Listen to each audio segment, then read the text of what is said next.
Sit down right there, sir. Sit down right here.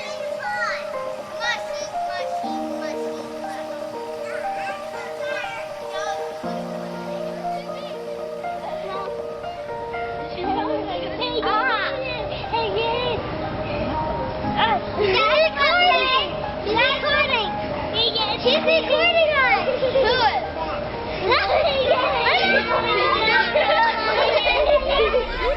You are listening to the new episode of In Love with the Process. I am your host, Mike Pecci. How are you? What's new? Today, I am recording remotely from sunny Cape Cod, Massachusetts, surrounded by lush greenery and chirping birds. Day one of my summer vacation, but being a workaholic, I of course have to record an episode. Gina and I are staying the week with my parents, who are not only gracious hosts, but some of our favorite people to hang out with. If you have ever been on the sets of any of my films, you know that my parents are usually there hanging out. They're actually a really important part of my filmmaking process. They've always been very supportive of my art and nurturing my crazy ideas with love, support, and inspiration.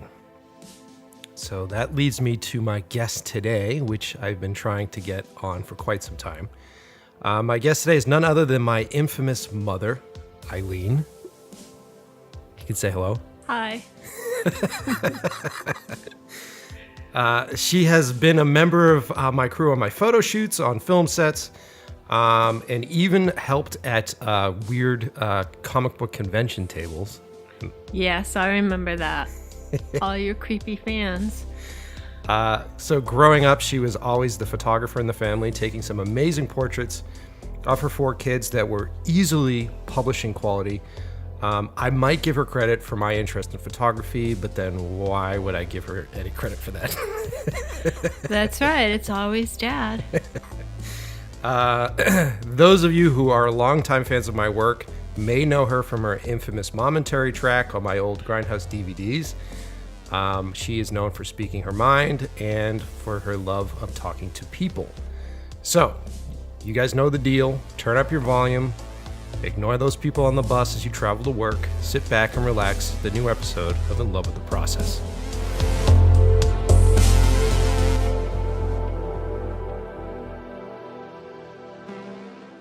So, hi, welcome to the show. Oh, thank you.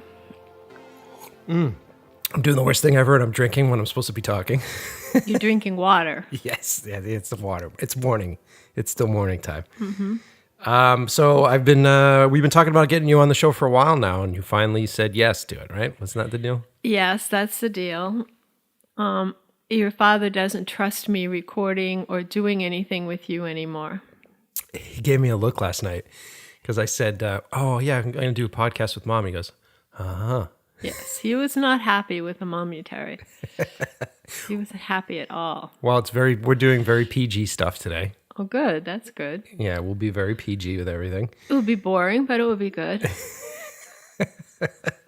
Well, what I want to do on this episode, what I've been doing lately has been talking about how your art and your work is actually influenced by your life, basically, and influenced by the people that are in your life, influenced by your upbringing and all that. And I figured that I would give folks sort of a inside look into where I come from, and then maybe it makes sense when you look at my movies. Maybe it does.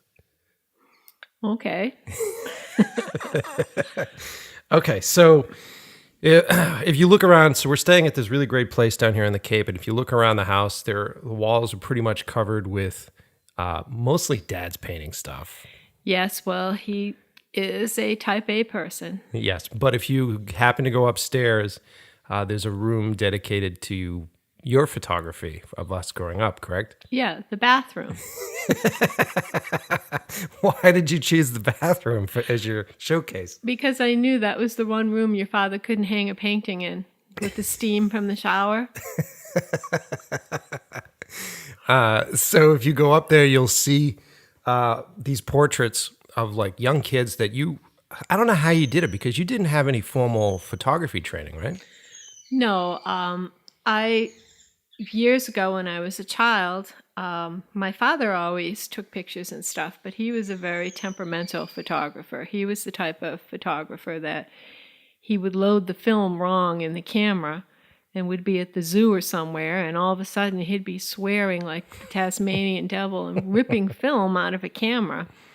Or he, got a movie camera and made us march down the stairs like 15 times Christmas morning till he got it right. And then found out the dog ate all the Christmas cookies and pooped and threw up in the bathroom and was screaming like the Tasmanian devil again. But I was given a swinger camera, a Polaroid swinger, black and white film, and for Christmas one year. And I started taking photos. And my brother is 10 years younger than me, so he was probably 4 years old. And I found him a fascinating subject. And friends were over with their daughter, who was around the same age, and she was a tough-looking little girl. And the two of them, I wanted to take their picture, and I said, just get together. And they threw their arms around each other, and I got down on my knees, and I took the photo. And they looked kind of like Wizard of Oz characters, the Munchkins. They had that kind of expression on their face. And it ended up being an interesting photo, and from that moment on, I was hooked. And so a lot of the stuff that I would say that you're known for, meaning the stuff I think I like the most, is your close-up portraits. Have you always been focused on faces? Like, what do you like to shoot when you take photographs? Well, I'm not interested in scenery. I find scenery really boring, and I think that most people can take a good photo of scenery. I'm very interested in people, and I like getting as close as I can. I like capturing kind of their soul or their spirit in their face. And I like doing it when they least expect it. I don't like to line people up and say cheese and smile. I have a really nice photo of your brother Brian. He was out in the backyard in Framingham, and he was probably around 4. And he was playing in the dirt, and he was covered in dirt. And I had just started to use black and white film again, and I took a snapshot of him real close, real fast, and he looked like he came from a war-torn country, and his eyes were open really wide, and that I find interesting. It's a great shot, and when you look at it technically, you sit there, and the focus is so incredibly tight, you would think that you spent a long time just sort of situating that shot to get that focus perfect, because he's like the right amount of focus and he's looking in the camera and it's very shallow depth of field, but you just snapped that one off, right? Right. I found you fascinating subjects, to photograph, especially when you're young, because children are very free, very open, and unless you pose them and make them feel uncomfortable in front of a camera, they're pretty relaxed. So I would see things that I thought were interesting, probably a bad mom, but Eileen and Brian are 11 months apart, and they shared a room with 2 cribs, and they were both crying after nap, and I went up, and I could see the tears coming down their face, and I ran down and didn't console them or anything.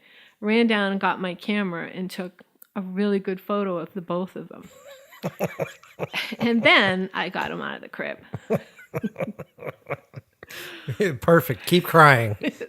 Well, the tears were just like stuck on their cheeks, like somebody had put them on there, and they had this little hopeless expressions on their face, and I thought, wow, this is going to make a great photo. So you were all my subjects, whether you wanted to be or not, and I think you got used to me always like picking up the camera, and I always took really fast shots to the point where you didn't feel uncomfortable. Right.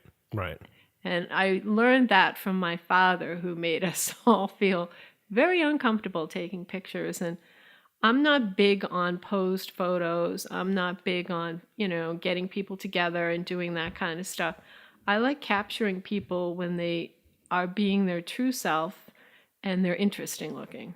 Right. I mean, because, the traditional way of taking photographs for any sort of family is the whole, okay, everybody look, and then the whole, and sometimes, we'll be at, I won't name names, but we'll be at certain events during Christmas. We have in-laws in the family that do that. Yeah. And their kids grew up saying cheese constantly, so they have this expression on their face that looks like not really nice, I won't say, but... we're not talking on it, but it's just a different type of, it's a different style. Let's just put it that way. And it usually, as kids, we were usually really annoyed because we're getting pulled away from doing what it is we wanted to do. Well, your dad is more a traditionalist. I'm not. I'm not a traditionalist. Your father is, if you look at his paintings, all of his stuff is very traditional, and I'm not traditional. So when we had holidays, he felt the need to corral all of you kids together and have me take shots of you. Yes. And I would be so annoyed, but I would take them. And they were never, ever great shots. So, because I flash back to my father, you know? Right. So, so that also leads me to, being a mom and growing up around here, because you were a full-time mom for us. So there's 4 kids in the family. So it was me and three others, right? 2 boys, 2 girls. Yes. And then how old were you when you had me? I was your first, right? Yeah, I got married at 25, and I was not having any children. Strong will here. And your dad had a vision of the house and the white picket fence, and he wanted children. So I thought, okay, we can have one. That would be fine. We'll just have one. And if it's a girl, I'll be really happy. Well, it wasn't a girl. No. It was you gave birth to the most macho boy possible. Oh my God, you were horrible. And your dad was so happy. He was so ecstatic. Probably today they would think I had postpartum depression or something, because in the delivery room, instead of being happy and here's this lovely baby, I said to your dad, I hope you're happy you got your boy. And it kind of hushed in the room, and I realized, whoops, maybe I shouldn't have said that. So then you had the first one, and then it just kept happening because we were pretty close, right? So yeah, well, I wanted a girl, so that's when Laura came. And then Dad said, why don't we just have 3? And I said, all right, fine. I'm already home. We had decided that I would stay home and raise everyone, and Brian came along, and then your younger sister was a surprise. Mm-hmm. There's only 11 months between the 2 of them, and they call them Irish twins. And they were 2 totally different personalities. I mean, you and Laura went off to school, and I had them at home because they were younger, and they were like this little old married couple. Eileen was happy and cheerful, and Brian was like, it's going to rain out. He was Mr. Down in the dumps, so I had the little bickering in the background. So you also, that leads me to another one of my questions here, and not even, it's kind of a statement. You decided that you're going to be a stay-at-home mom, and you worked with us. And I have had people ask me in the past, like, what do your parents do for work? And I'm like, well, my dad, he works in a bank, he does all that. And then my mom had the hardest job of all. She was a stay-at-home mom, which basically meant that you were working 24 hours a day for how many years at that point? Well, till you all left. Yeah. It was hard because you want time to yourself, and you try to plan something for yourself, and then you have 4 kids, and inevitably somebody gets sick, somebody has to go here, and you find that you put yourself on the very bottom of the list, so, and then as you get older, especially as a woman, and you start thinking about your life, you start thinking, oh my God, I really didn't do anything with my life. I spent all this time at home, and at one point we had 2 homes. We had a home in Framingham, and we had this house on the Cape, and we were going back and forth. I spent all the summers with you. Your dad commuted from work on the weekends, and his great idea, no television. So I had to become really inventive. We got into game playing and stuff like that, and now I look back at the age I am now, and I think, what a wonderful experience I got to have. How often do you get to spend all this time with 4 uniquely different individuals? And because you've had all this time with them, they're now, as adults, your friends. They actually want to be around me, and I'm kind of surprised, but it's nice. It must have been a really weird and surreal thing to have like this creature basically come out of you and then watch it go through all these different transformations. Well, you were a very, very difficult baby. I'm surprised I had any more children.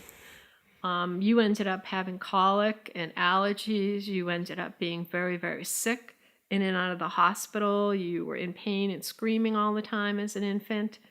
So that was like a trial by fire. Mm-hmm. So every other child that came afterwards was easier and easier because none of them had your health issues.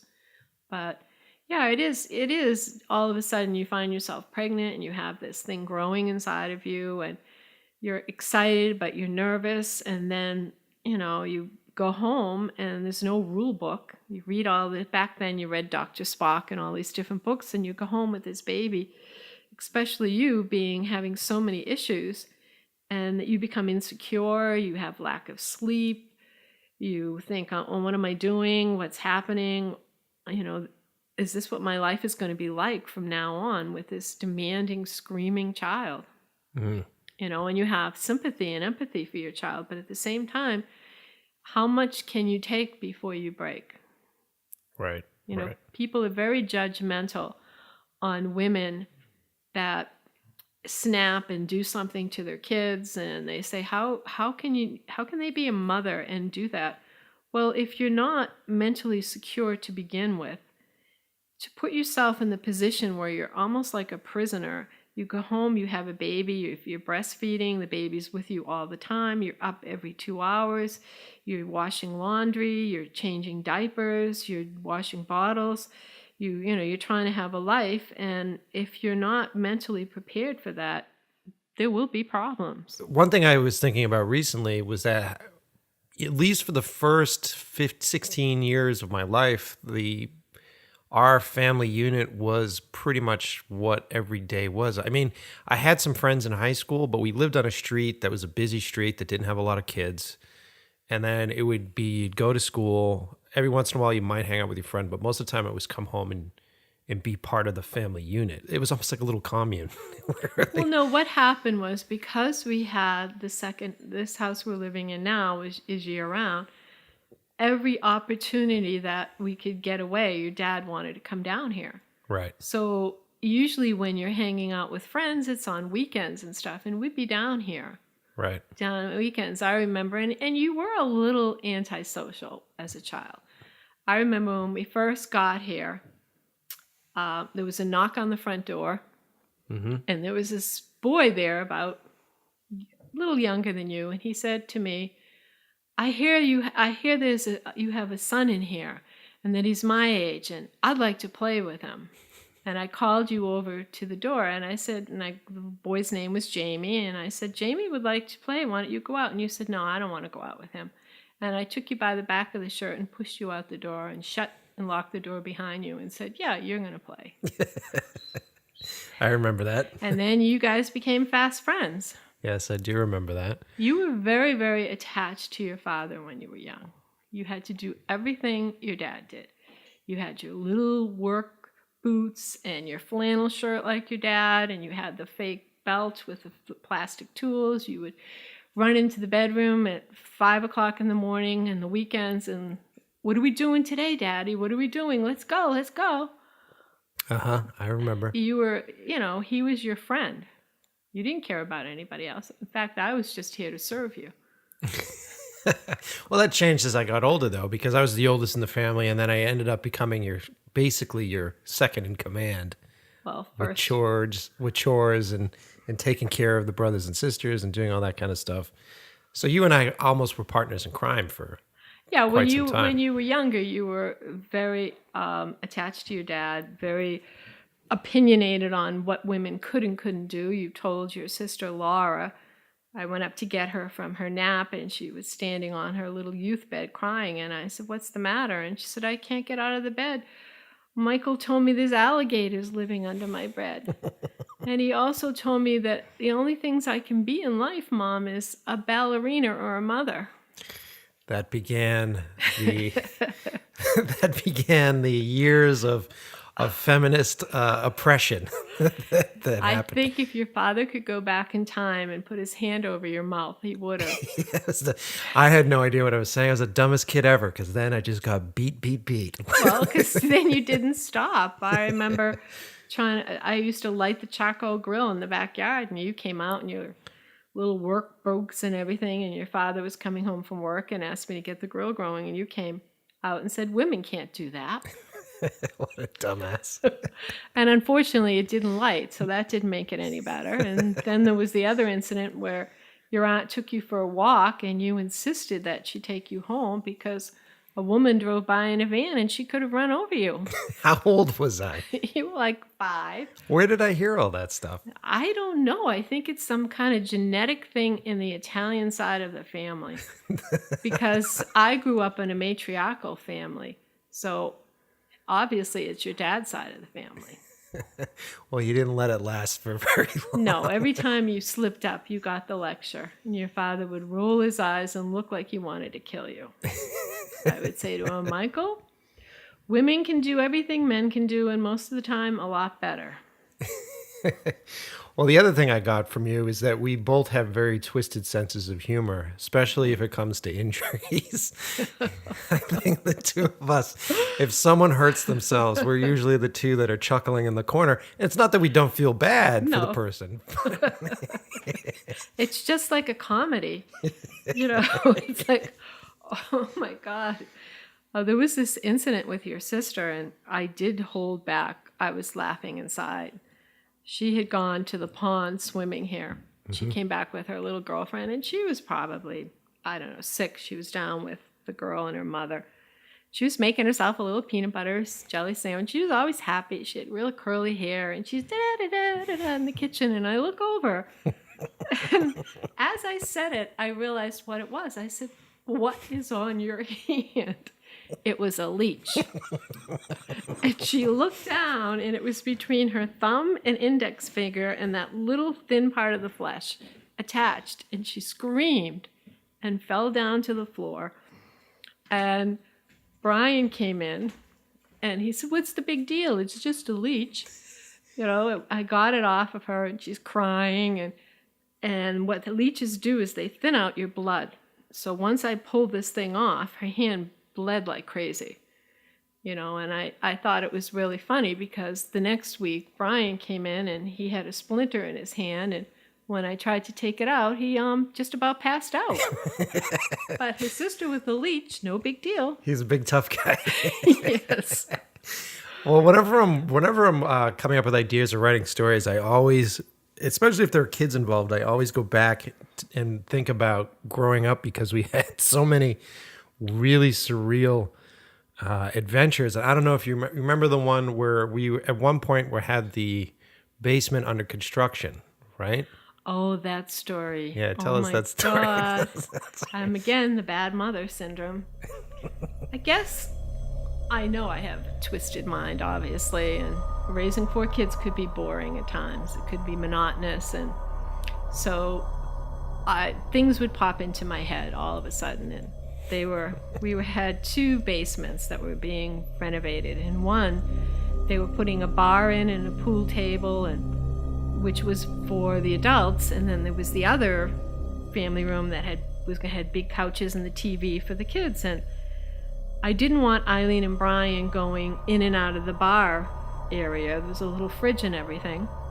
So I told them, never to go down there and don't open that door. Now, how old were they at this point? Oh, they were probably 4 and 5. So they were like these little tykes. Yes, you could just see the top of their heads over the pool table. And they had like these little curly locks. Yes, like they were blonde, and they looked very adorable. And they had the pool table was set up, the rug, they were finishing off the bar, and you and I happened to be down the basement. And the workmen had left this huge, they'd gone to lunch, they left this huge vacuum that they were vacuuming stuff up, work back.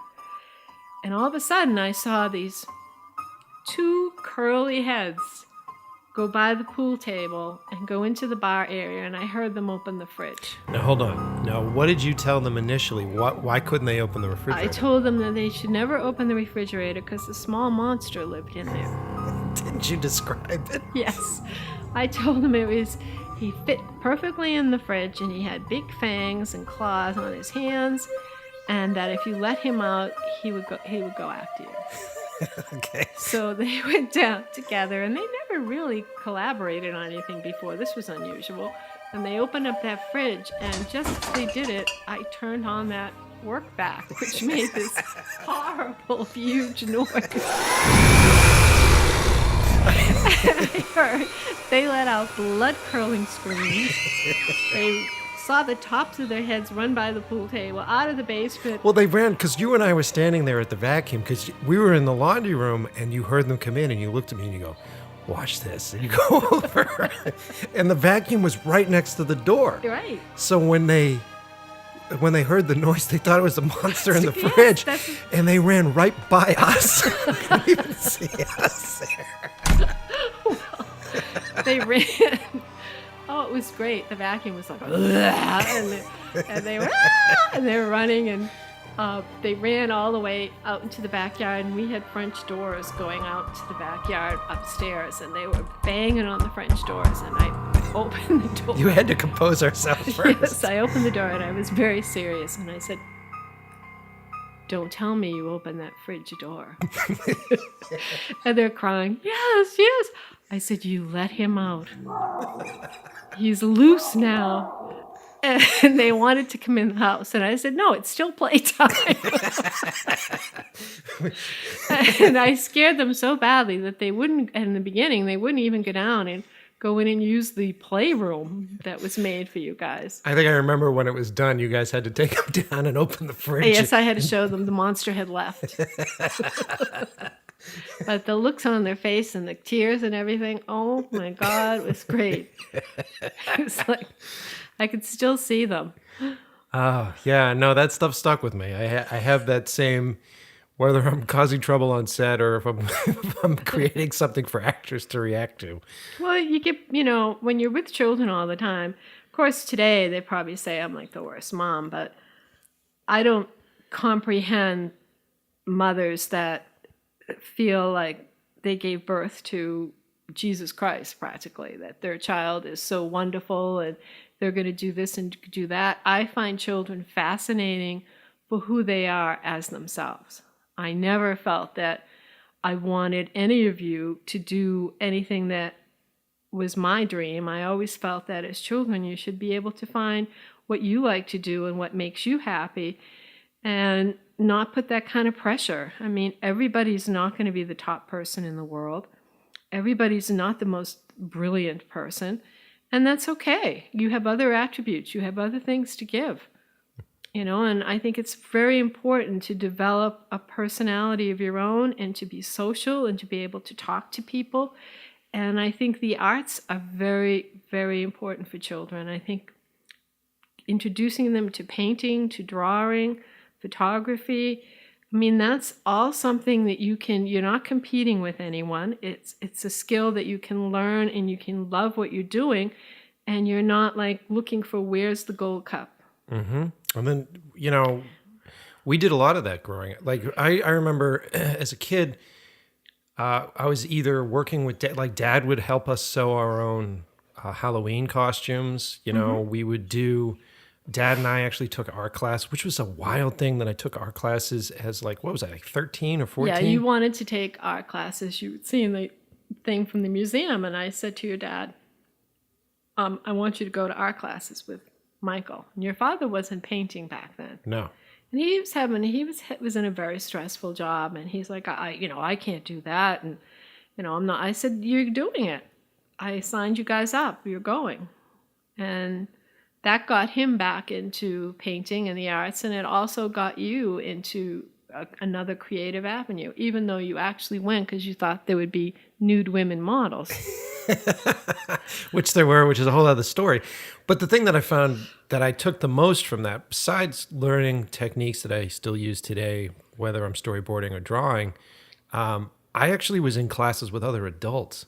And I was a young teen at equal footing with other adults, which was like a wild experience because they were adult education classes that I got into. Right. It was Michael Dowling. He's a really good artist. He does installations and all kinds of stuff, and he is serious about what he does. And the people that were taking these classes were artists.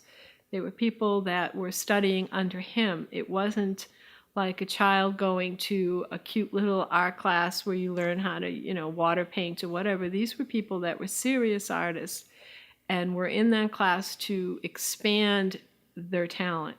Mm-hmm.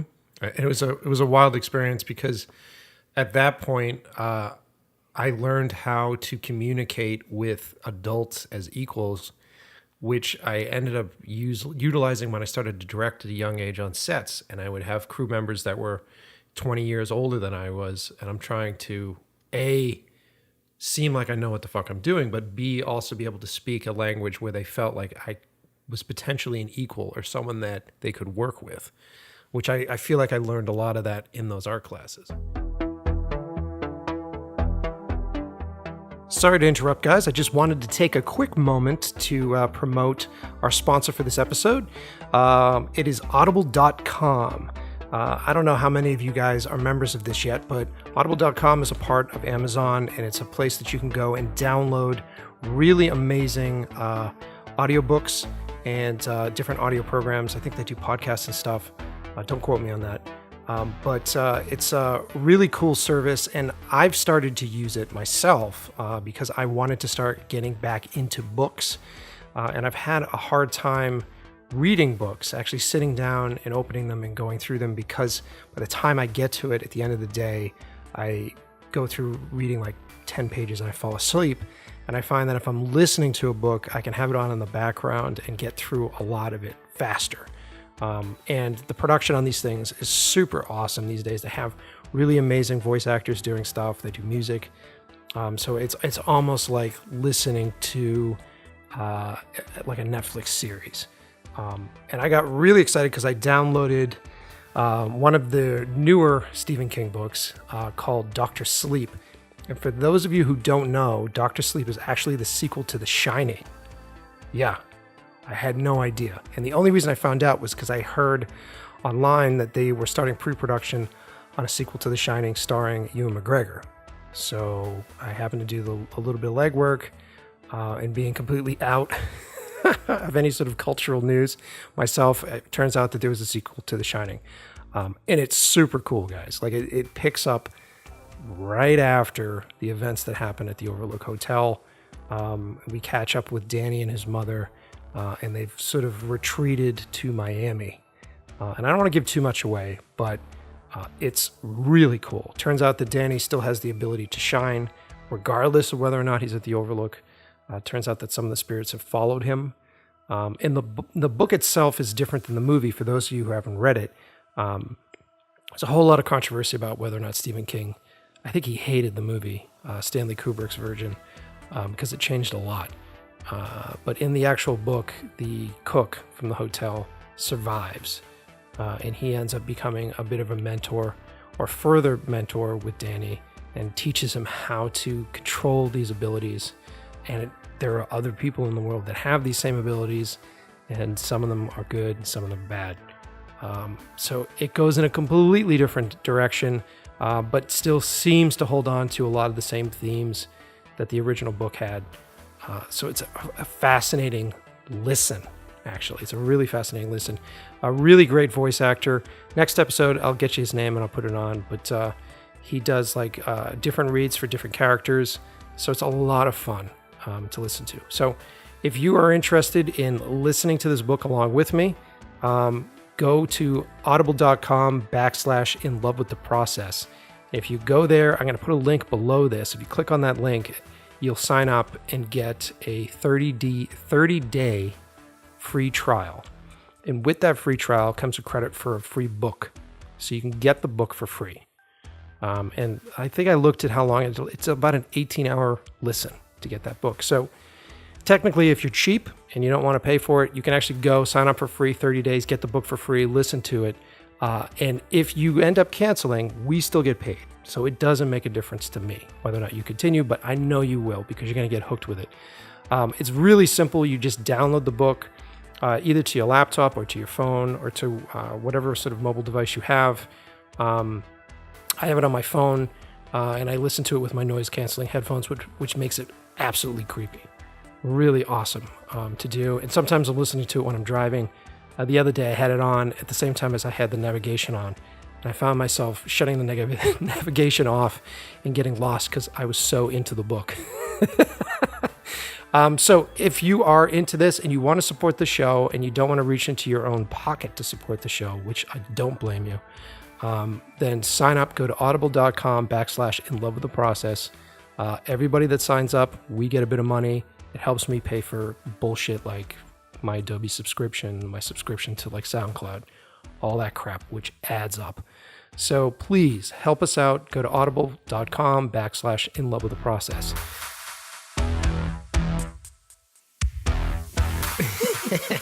We're back from our break, and now that we have a few other people in the house, we'll see if we actually hear them as they walk around and they eat. Right, Gina? Quiet. Yeah, quiet. All right. So let me change gears a little bit here. So in one of the earlier episodes, I talked briefly about our family movie nights. Now, you've always loved movies. You're actually the person that introduced me to a lot of, believe it or not, a lot of the violent films, right? Yeah, your dad introduced you to all the Godzilla movies. Yes. And you were fascinated with them. That was when you were his sidekick. And then I introduced you into all the violence. What movies were we watching? When I was, how old was I? I was probably like 12, 13. We went to the movies, just the two of us. And that was quite unusual that we got to go out, just you and I. And your father would be very upset with me because he's a non-violent person. And I would be taking you to Die Hard. That was the first. I don't know how old you were when Die Hard. That came out in the 80s, didn't it? Yeah. And your father just gave me that look. And I knew he wouldn't go with me. And I said, Michael's 12. He's fine. He's not violent. We're going.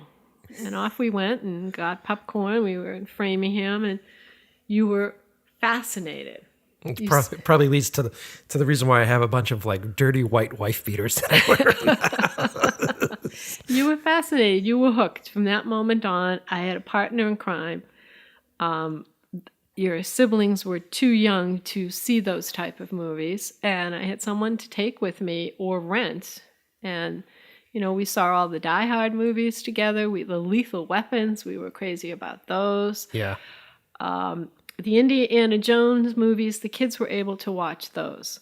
So we could watch those as a family. I always love this. I was looking at that the other day, actually, the first Indiana Jones movie, because they sort of fit into kid-friendly radar until the Nazis' faces start melting.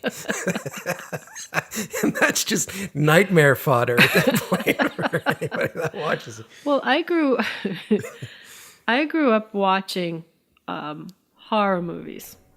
I liked my first favorite movie was King Kong. Mm-hmm. Oh, I loved that movie.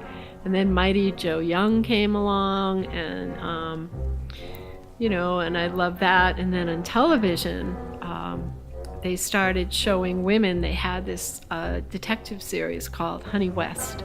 Oh, right. And it was Anne Francis was the actress. She had a little mole on her face. And she had her own private detective agency, and she had a male sidekick. Usually back then, in any kind of movies or television, the woman was always the sidekick. So it was unusual that the guy worked for her. And she wore these glamorous clothes, and she knew how to take someone down, in an evening gown, or they would go out at night to check out some place, and she'd have all the black garb on, and she had her own pet. I think it was a cheetah or something they had on the set. Did she have a cheetah? Yeah, either a cheetah or a leopard or something, and it was real. And I just was fascinated. That just turned everything around for me as far as, women didn't have to be the helpless victim. Because before that, women had a backseat to everything. So it was really, I grew up on the Donna Reed and Leave It to Beaver and all that stuff, which really screwed with the minds of people my age because they presented life as a family that was so fake that you looked at your own family and thought, what's wrong here? Because most families are dysfunctional on some level. Yeah. So it gave you this, I never saw my mother with pearls and a dress on vacuuming in my whole life. Right. And here she is, it's like, oh my gosh, what is this? So I got into the action. I liked action. It's really bizarre that I like James Bond because that's a very macho. Always like Sean Connery. James Bond. Yeah. I read all the books Ian Fleming wrote, and I was fascinated with them. And when the movies came out, I loved Sean Connery. And when I look back as an adult and see how they treated women and the names of them and everything, but I just liked the action. And I enjoyed it. The guy with the hat, Odd Job. Oh, right. Yeah. He was in Goldfinger, right? Wasn't Yes. that Goldfinger? Yeah, Goldfinger was unbelievable.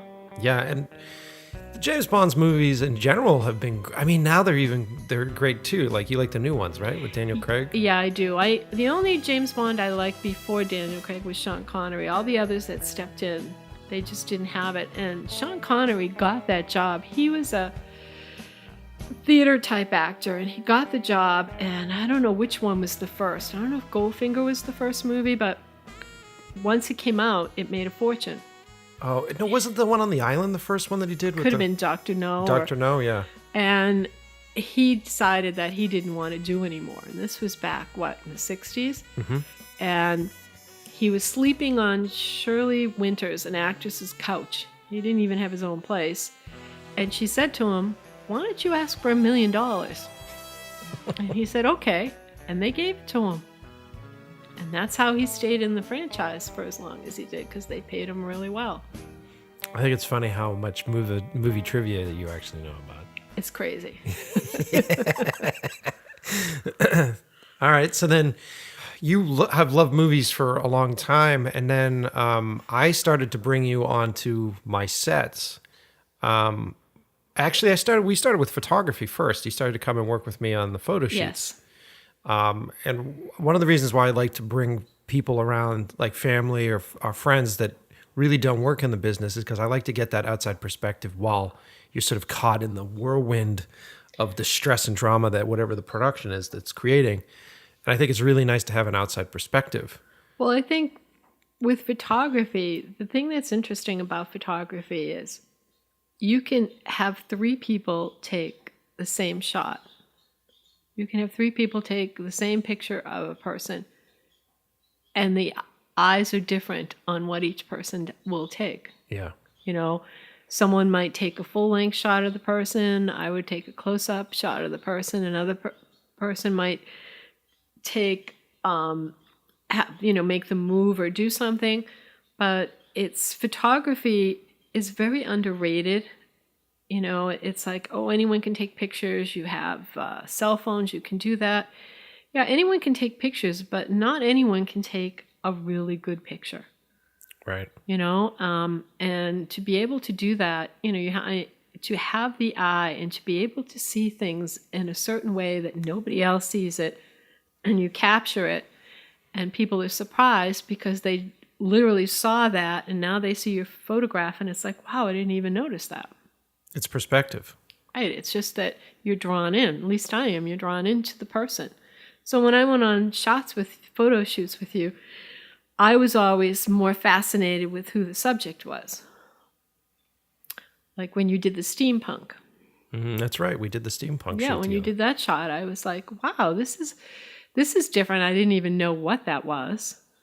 And like that whole scene, yeah. Yeah, I didn't understand what it was. And then he explained it, and he was into it and fascinated, and you did all the smoke and you did all the stuff, but it really didn't matter with the smoke and all that. What you actually captured was him. He was a little nerd, remember? He was very odd. Yeah. And he was nervous, and you captured him as he played a role. Steampunk is like they're playing, in my estimation, they're putting on a facade. Yeah. And once he got into that role, he was a different person, and you photographed him, and it was like, wow, this isn't the person that was talking 5 minutes ago. Then there was the photo shoot for the Phoenix, the one where it was like a fashion. Oh, the end of the world fashion shoot. Yes. And of course, I got in trouble on some of your photo shoots. Yes, often. Often. Well, this one, I remember going, and there was a stylist there who kind of thought he Was running the show. And kind of thought he knew what was best. And you were cranking out photos, and you would send them over to me and your assistant Tony, and you'd ask our advice. And I looked at the photos, and they were horrible. I was like, goodness, what's going on here? Well, and to interrupt, I knew. So basically the setup was I was hired to do a cover shoot. I used to work for the Boston Phoenix, and they used to bring me in to do, back when they still existed, they used to bring me in to do the high concept photo shoots. So they'd have me come in and do like really high end, like very high concept, very well lit kind of stuff. And I had never done fashion. Right. I had always just done like cinematic sort of portraiture. And so they were taking a risk by having me come in and do fashion stuff. So But you kind of got intimidated, which I was surprised. Yeah. And this guy thought he knew best. And these were really flat pictures. I mean, I looked at them and They sucked. they were horrible. And I remember having you lean down into me, and I said to you, these are terrible pictures, Michael. And your eyes got real big. And I said, look, you're not a fashion photographer. They didn't hire you to be a fashion photographer. They hired you for your eye and your creativity. Stop listening to that guy and take pictures the way you take them. I remember like the empowerment, the charge that I got out of that, because I was so frustrated with everything that was going on. I have clients breathing down my neck and looking at the images, and you were just like, screw them. Shoot it the way you'd shoot it. I remember taking the subjects off of the backdrop that they had. Remember, I took them over to the wall, changed the way that the light was, changed the way that the color was, and instantly, within 15 minutes, had the shots that I have been published over and over again. Yeah, they were fabulous. They were really, really fabulous shots. And it was like, they hired you for your talent. And all of a sudden, it's very easy when you have a talent and you're doing stuff, and people that don't have that talent, and I'm not putting them down, but suddenly they step up and think they know what's best. Mm-hmm. It's like, as much as I like your dad, at times he would I took photos. I did weddings for a while, and that in itself is, you need like 5 drinks after you're done. Yes. And one wedding I took was his cousin, and she married an Indian guy, and they had 2 ceremonies. Now, I think he was Hindu. I think Hindus don't drink. It was in a mansion in Waltham. So there was no alcohol anywhere except for the ones that went out to the parking lot and opened their trunk and drank there. But anyways, she had 2 full ceremonies, and I took film. I took 10 rows of 36 photos in each row. So I took 360 photos in one day, loading the camera, reloading the camera. And your father was trying to help assist when he could, but he couldn't help at some point stepping in and trying to say, well, you should take it this way. You should just, and I said, no, that's not. And in the beginning I was nice. I was like, no, that's okay. But then he got more insistent. And finally I had to say to him, you're just my assistant. Just give me another roll of film out of that bag. He didn't, and he stepped back because he's used to certain people that are used to being in charge, excuse me, will step up when they really shouldn't. Right. And to clarify too, you weren't professionally taking photographs. Like, you were asked to take these photographs by people, and you were playing around with that for a little while, but you've never really been in the professional. No, I did 3 or 4 weddings that I was asked to do. Right.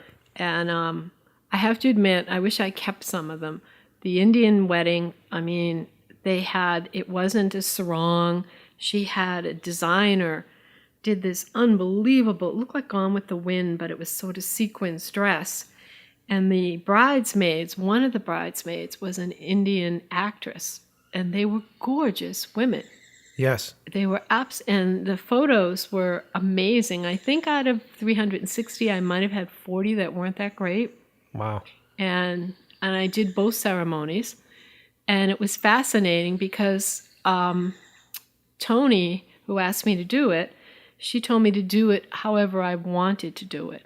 So then she liked your work previously. Yes, she had seen all my stuff, and she did not want the typical line people up photos. I was basically taking photos of the wedding party, the intimate family. I wasn't doing for that. I wasn't doing the strict, get the tables and all that stuff. It was more, they had a bedroom upstairs. They had a canopy bed, and I took pictures of the girls dressing, and they had the big hoops under and all this stuff. So it was very artsy photos. And when was this? Like, what year was this? Oh, God, this was probably, you kids were children. It was probably in the 80s. Which was like a very sort of new way of doing that back then. Nowadays, there's a formula for wedding photographers where they sort of do the whole get people dressed and follow people around. And you're shooting digitally. No, this wasn't like that. This was like I sat in the room and I looked. They were doing what they had to do, and I would just say, "Ooh, that looks interesting," and pick up my camera. So like true documentary. Yeah, it was not like let me hang the wedding dress up over the window and take a picture of it, or any of the At that point, at least if I was hiring a photographer, I'd be hiring somebody to capture the people around me during that day that I am so busy that I don't have the time to see or to be involved with, to actually see the emotion and see what is happening in those things. The whole stagey kind of shit, it's just fucking fake. At that point, you're not actually getting what is happening, because everybody, it's like taking selfies at this point. They spend so much time erasing out who their personality is. You're not royalty, okay? You're getting married. It's not the wedding in England. You don't need, I went to a wedding where they had 2 videographers. Is that how you say it? Yeah. And like 2 photographers. And it's like, okay, this is not going to be on the 9 o'clock news or the 5 o'clock news. You should really be taking pictures of what this day means to you. Right. And the wedding party is fun to take pictures of, especially the women. The second wedding I did, she was very shy, the bride. She was from England, and she wore a 1920s silk type dress, and nobody wore that back then like they do now. And again, it was for Tony, and she got tulle. Tony got tulle and made the veil herself. And Tony was a painter and an artist. And I took the photos for them, and they came out fabulous. And because it was creative, it wasn't staged, It was like, I wasn't like, okay, you 2 come on and stand over here. It was more like, oh, look, they look kind of nice over there. Just, stop for a second, let me take a photo. And all the weddings I've gone to, all the photos I've ever seen of weddings have been horrible. Your friend did for me for your sister's wedding, and she was surprised that I didn't want pictures at the house. She was surprised that I didn't want pictures at the table. We basically just took pictures of the immediate family and the wedding party, and yes, they were put together and posed, but it was fun because we hadn't had snapshots of ourselves, and they were basic. She did a great job, and it was like done, done, done. Yeah, it was like, it was none of these, oh, let's everybody hold the groom up, or let's hold the surfboard up, or yeah. I don't surf, but this will look good in my picture. Well, you have had a reputation, at least around the people that I work with. Everybody loves to hang out with you on the sets that you're always, whenever you're able to come by our sets. And I think you've been on all my movie sets, right? Yes, I've been on, I think I remember one, before your movie set, I remember one of the rock videos.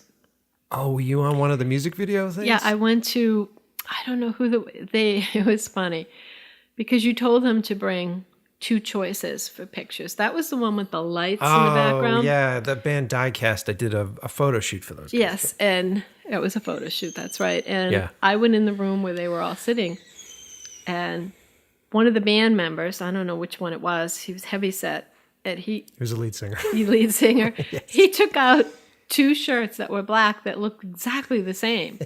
And I'm like thinking, and of course, at the time, because I had, been a mom of kids, and I hadn't been out in the work world for a long time, I was saying things that were on my mind. It's not very quiet about your opinions. No, and he had somebody get him something from Burger King. he had this bag with like 2 or 3 huge, humongous burgers, and they brought him in, and I said to him something like, "Why are you eating that?" And he kind of looked at me and he said, "Well, I am trying to lose weight." I said, "It's not your weight. It's how unhealthy that food is you're eating." And at the time, Ben, your assistant, had gone on a diet and lost weight. Yeah. And was eating all this healthy stuff. Right. And I called him into the room. And the guy's munching on the burger. And I said, "Look at Ben." And Ben's like looking at me. I said, "Ben was eating like that not too long ago. And now he changed into this healthy diet. Ben, you should tell him what you're doing." And Ben got sat down, and the guys got in. And you were called me out of the room. And I thought, okay, now I'm going to get yelled at again. But they ended up in this really great conversation. And at the end, he was comfortable with himself. Yeah, no, it worked out. I was concerned. I'm like, what are you doing? I'm about to take a photograph of this guy, and you're telling him he looks fucking fat. No, he told me he was fat while he's eating the burgers. And I'm like, if you don't want to be like that, why don't you get healthy? Yeah, yeah. What was the? So you were on the 12 km set, right? What did you think of that one? Well, that was an interesting set. You wanted me for 2 days, and I wasn't feeling well. Right. I had a lot of fun because you had your dad in that. Oh, right. Dad was in And, I get bored easily, and I found it fascinating. We were there for 2 days. We came back, and you had your father as the professor in the background. He didn't have to speak, but the people around him, for him to know what the cues were very difficult because they were all speaking Russian. Yes. And he's got the glasses on, and of course he's the type of person, the type A, and he's a wonderful person, but he likes to do everything perfect. So when you gave him the little white jacket for the scientist, I said to him, you just need that little badge and you could be the CVS pharmacy guy. Before we start filming. Yes. Make him feel comfortable, So, I didn't know you told him that. Yeah. I said, either that or you look like a dentist. No wonder why he was like adjusting his shirt. And then our best friend Jack was in it, and he had the workman's jumpsuit, the one piece, and it really wasn't comfortable on him.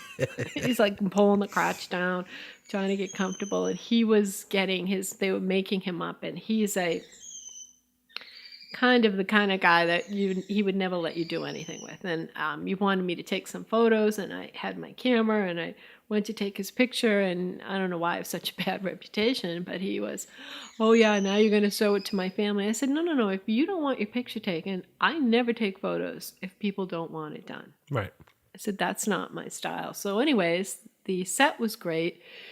There were all these guys. It was a unbelievable grouping of actors and crew.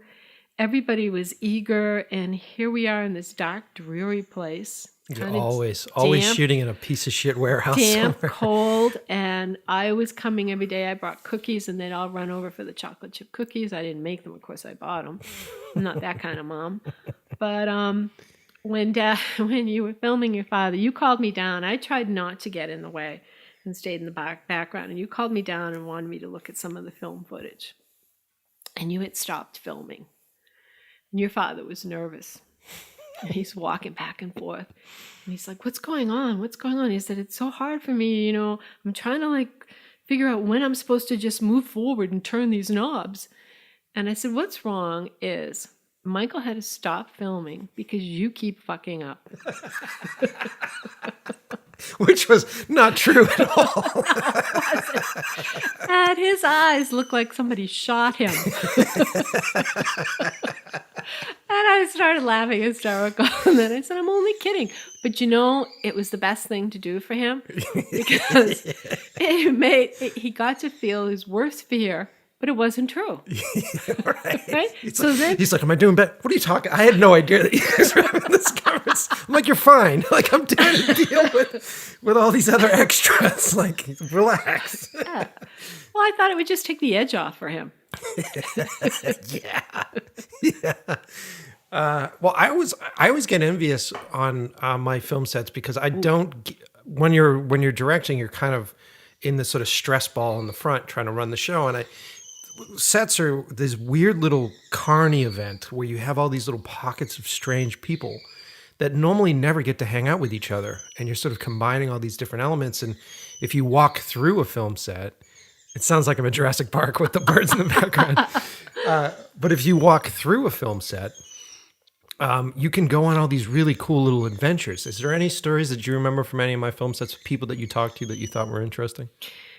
Well, in 12K, you picked guys that had very interesting faces. Right. That could look Russian or foreign or whatever.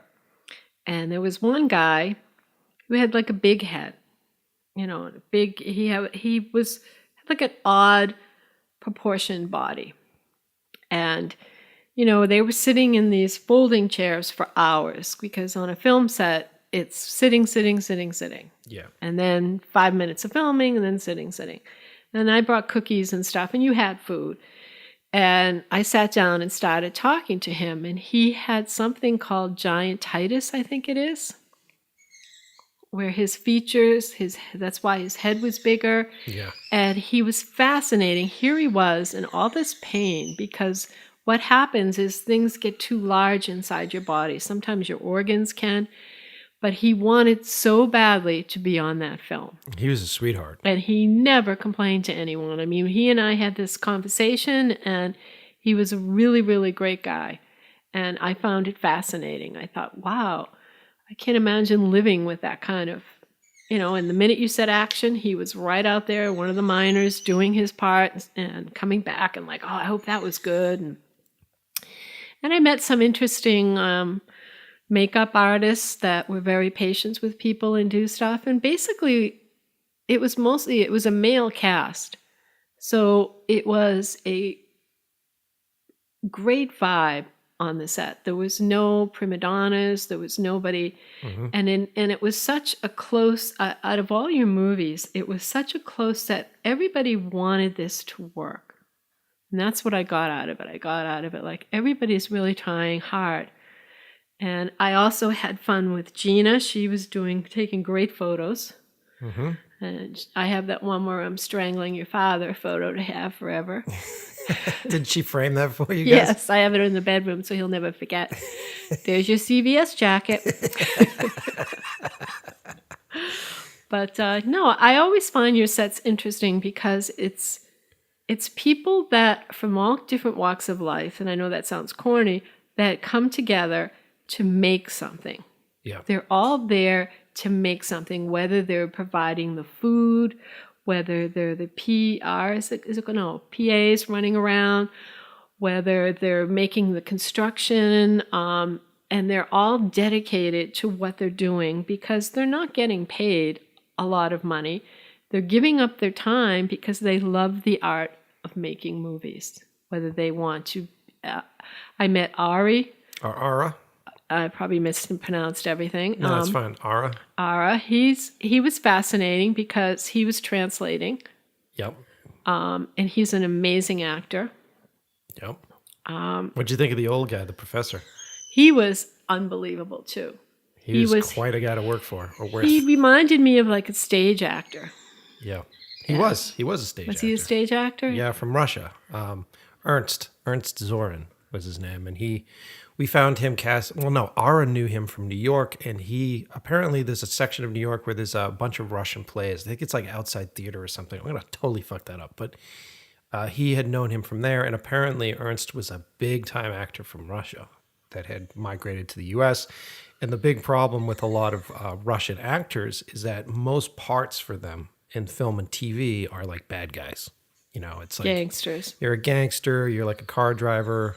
And so I really made a smart decision accidentally by having them be Russian speaking, because then I had access to this fantastic talent that was like, oh my God, this is a part that isn't a Russian gangster. Yes, I want to do this thing. I'm interested in doing it. But he was old school. He was old school Russian. And he was looking at me as sort of this American kid. And he's like, what the fuck do you know about Russian shit? So he spent a lot of time challenging me on set, which was a big deal.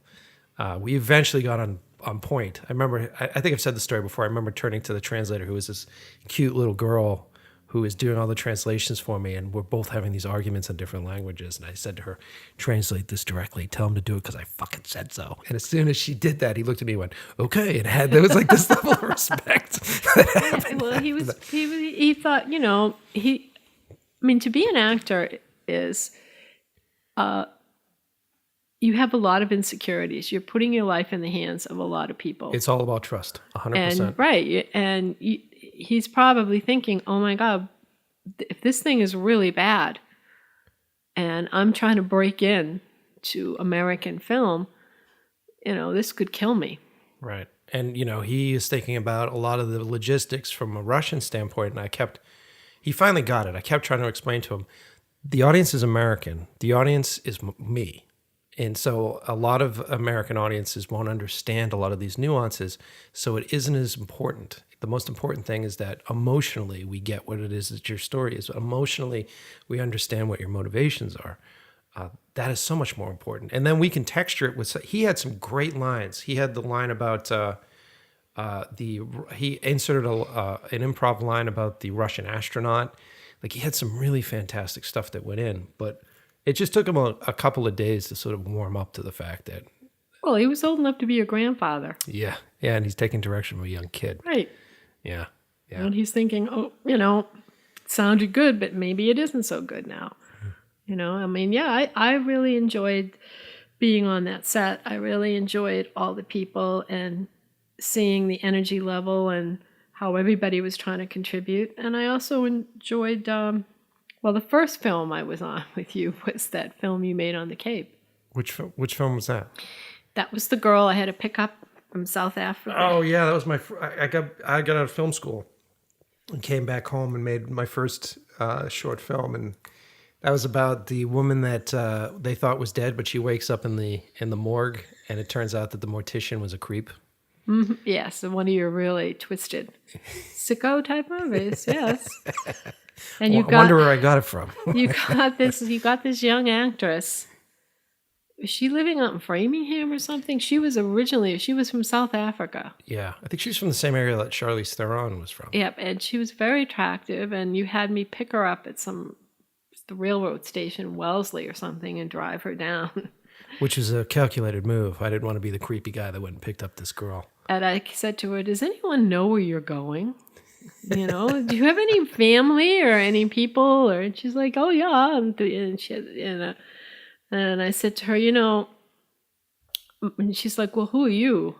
And I said, I'm Michael's mother. Usually I don't tell people that. And I said, if you need anything at all, you have any issues, tell me. And you were filming in this horrible hovel again. Mm-hmm. And she was in a bathrobe most of the time. Mm-hmm. And then in the tub. Yeah, we had no running water, and we had a bathtub that had sternos, like little cooking sternos underneath it. Mm-hmm. Remember, to keep the water warm? And there was no bathroom for the use, and she proceeded to tell me that she had her period. Oh, right. Yep, and I said to her, okay, don't worry, this will be taken care of. So Ben, who was your... production designer at the time. He had the duty of taking her to the gas station bathroom every so often.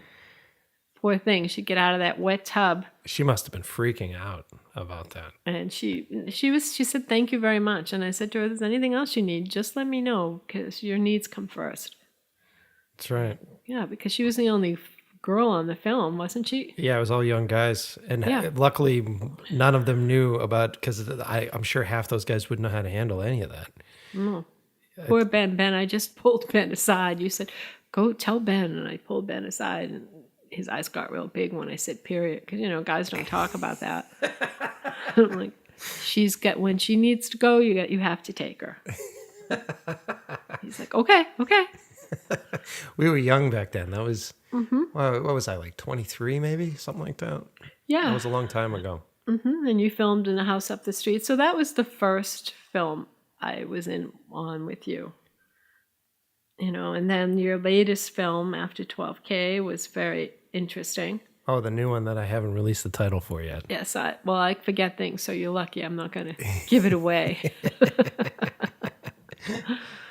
Yeah, that again was a really great crew. You have a lot of good friends in the filmmaking business, and when they commit, they really commit, and they're all serious. It's not a party atmosphere till the film's over, and they're all serious about what they're doing, and they're all enthusiastic, and they're excited, and it's nice. There's a high level of energy on your sets, which is really great. You go in there and you see all these active young people, and they're all committed, and they're not jerks, they're not assholes, they're no prima donnas. There's, It's nice. I mean, at the end of the day, I try to create an atmosphere that's a lot of fun for everybody to experience, because a lot of these people aren't getting paid. So why the fuck would you want to work for a dictator and be in a dictatorship? It should be fun. There should be direction and purpose. And everybody should understand what the film is going to be, but it's a fun experience. It's supposed to be fun. In 12K, you had a few issues. Oh, with which ones? Didn't somebody with their license or their... Oh, yes. Oh, my production designer got arrested. And I needed him on set that day, but he got arrested because he didn't renew his fucking driver's license. Yes. Someone tapped on my shoulder while I'm trying to do a shot going, so he's been arrested? And then there was the costume person. Oh, hurt her foot. Yeah, she was stepping out of the house. She was a trooper. She stepped out of the house and fell. And I think she broke her ankle. Mm-hmm. And she called me crying, hysterically crying that she couldn't get to set. And I was like, it's just a movie. We'll find the clothes. We'll put them on people. Like, I wish you were here, but it's a movie. Go do your thing.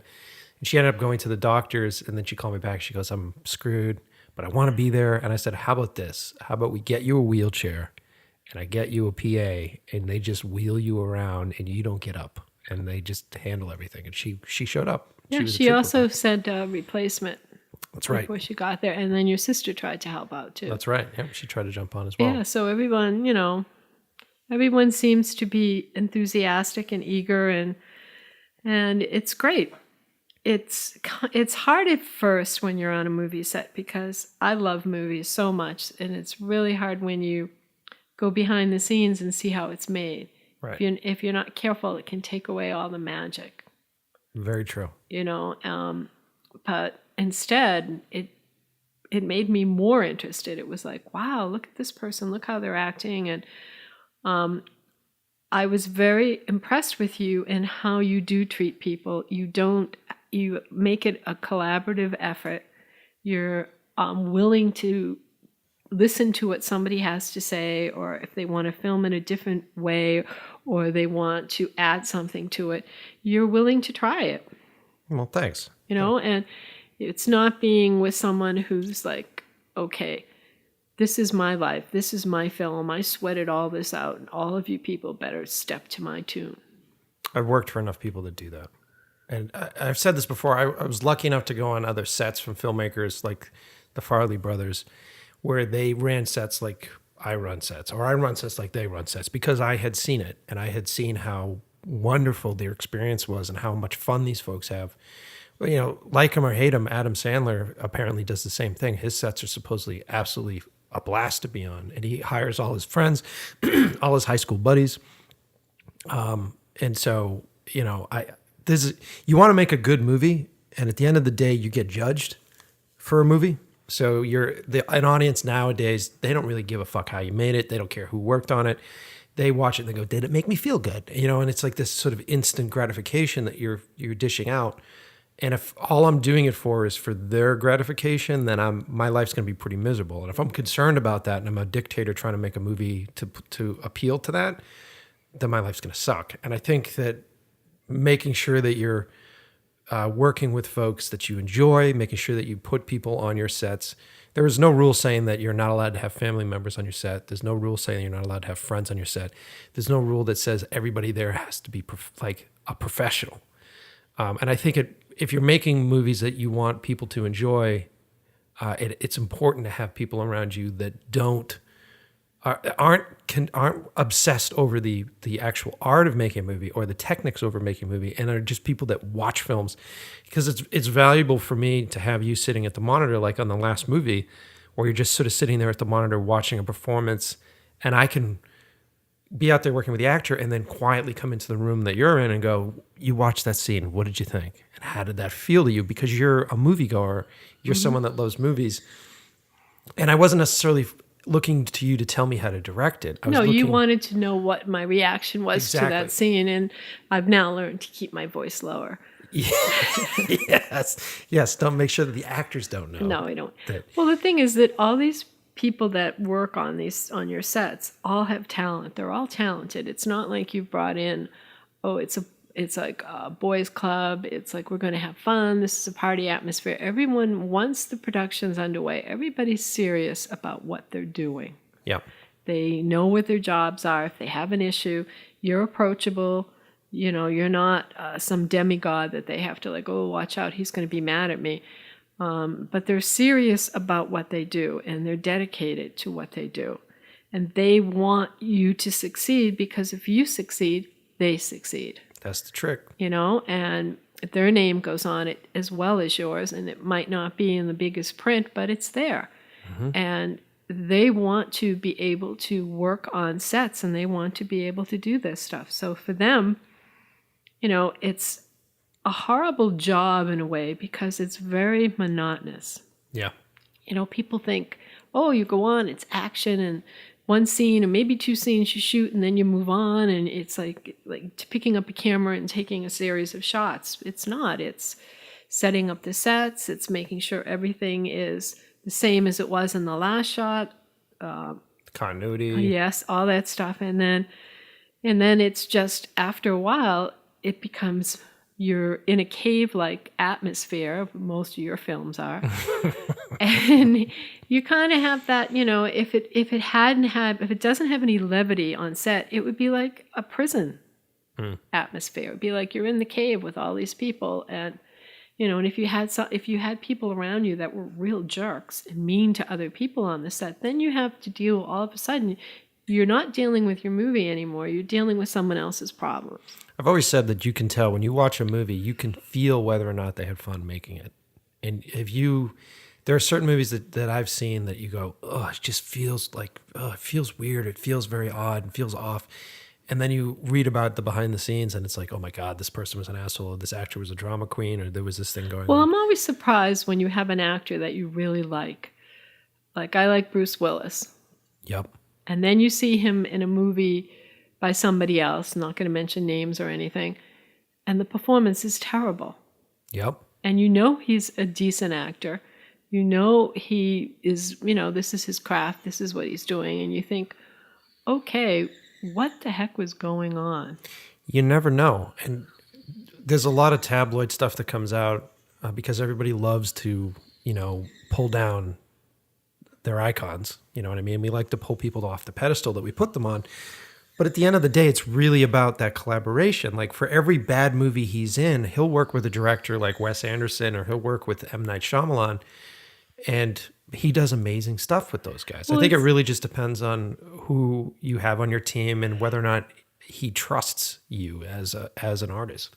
And you know, it's like Brad Pitt and Angela Jolie, where they were in that movie Mr. and Mrs. Smith, was it? Yep. And they were each assassins, and they didn't know it. That was Doug Liman that directed that one. Yep. And it was the chemistry was terrible between the two of them. I mean, later on, you found out they were having an affair, so you think there would have been better chemistry, but it was so flat, that movie. Yeah, it's a miracle. I mean, you've seen all the details that go into it. Like for a shitty movie to get done, it's a fucking miracle. For a real crappy movie to get done, but for a movie that is magical, there are those magic moments that happen on set where everything just sort of kind of finds its way, and the producers are doing an amazing job lining everything up, and the actors are on point, and the crew's on point. Because all it takes is just a little a little crack in the foundation of it, and then that crack just shatters the whole movie. So you can tell on some movies that the actors are phoning it in. Yeah.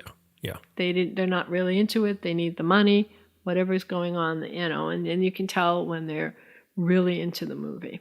Yeah. I mean, there's been some really great movies out there. You know, Tarantino opened up a whole different world when he took violence to a level that nobody ever thought you could put on a screen. Yep. You know, and you look at all the films that are made because of people's visions or dreams. And then at the same time, you're at home on cable trying to find something to watch. And you're like, how the heck did that movie ever get made? Yeah, it's the weird business. It's like, and it's horrible. Yeah. And it went straight, it was out in the theaters for maybe a month and then boom, it's on cable. It's a very weird business. And it's a strange thing. Who ever thought of that horrible storyline? It's a magical thing that, they try to monetize and try to create a structure that creates these things. But the truth of it is that it's oftentimes out of your control. But that's cool. So I'm happy that we got to talk about this stuff. Like I said, you always have a great perspective on the sets. You always have an interesting perspective with folks. I think your fascination with people is interesting. Yeah, it's like that photo shoot you did with the lesbian dance troupe. Oh, yeah. Down at, what was it? It was a dance studio. You were doing the photo for the cover of the DVD. Yes. And the woman who did the doc was a lesbian. Yes. And you had me go with you. And they were dressed up in costumes. I remember one was like German with the big blonde braids and everything. And you were taking the pictures and I thought, the pictures don't look right. And I forgot about this. Yeah, and you said to me, okay, move people around. Well, I literally started moving them like they were chess pieces. And you're like, you can't do that. And I'm like, okay, can you go here? Can you go there? And I stood back and I said, this looks much better. And the director of the doc said, you just match them all up with their real life partners. I forgot about that. And I said, well, it's a good photo now. All right. Well, we're getting close. For about an hour and a half. This is a good episode. Let me say, how about this? I want to leave you with something. You don't have anything to plug, so you're not plugging anything that you're working on. No, I'm not. I don't do anything now. I'm just, I lost interest in my photography. Oh, come on. We're going to do some shooting. We're going to be going on a trip in a month. So we're going to be shooting hopefully. together. I'm not. I think I lost my interest because where I'm living is a lot of scenery. Oh, right. Because you're down here on the Cape at this point. Yes, I'm a people person.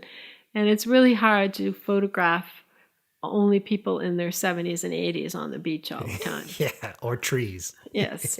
Your father would be like, oh, that's a great scenery shot. Well, we'll be traveling together soon. We'll be able to take some shots. Yeah.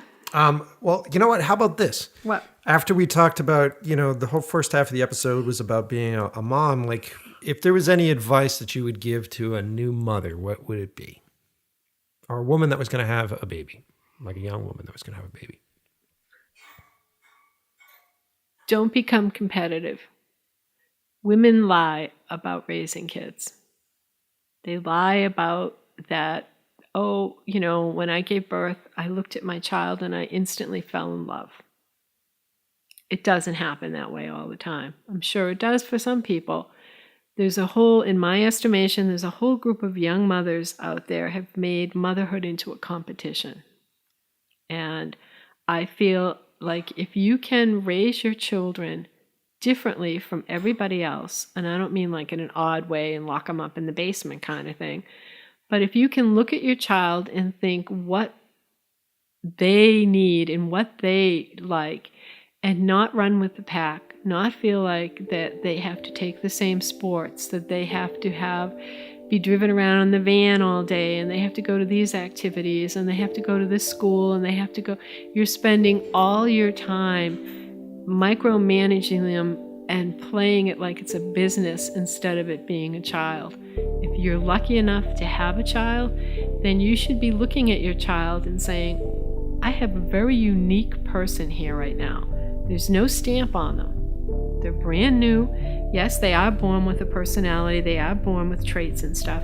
But why am I going to make them part of the herd? Because in life, you have natural abilities. There are people that are a natural athlete. They take to painting. They take to photography. Everybody has something in them that is different from everyone else. And when you take your child like a piece of clay and you mold it into what everybody else is doing, God forbid they should be different and not, and not look like everybody else. They're going to be shunned. They're not going to, no. You want to raise someone who is able to socialize and have empathy for people. Not always be thinking about, I'm number one, I'm the best, I should have this, that they're able to look at someone or another child and say, wow, this person's not having a good day. Maybe I should go over and say hello. Maybe we should ask her or him to come over and be part of who we are. So what you're saying is that it's better to understand that your child is a unique Individual. Look at him or her, watch what they do. Not like, posting photos every day on a site saying, oh, look at my kid, look at the film footage, look at this. They're not the royal family. Again, it's not, how many photos do you need? Exactly. Look at your child, figure out who they are, what they like to do, what makes them happy, and have that stuff available. Don't make them do it, but have that stuff available. Let them try different things.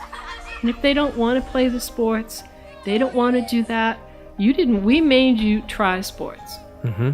Your feet never left the floor in basketball. I fucking hated that game. It was like your sneakers were nailed to the floor. I fucking hated that game. And when it was over, you said to me, I said, you have to finish it, because I believed in that. And you said, I don't ever want to play it again. And what did I say?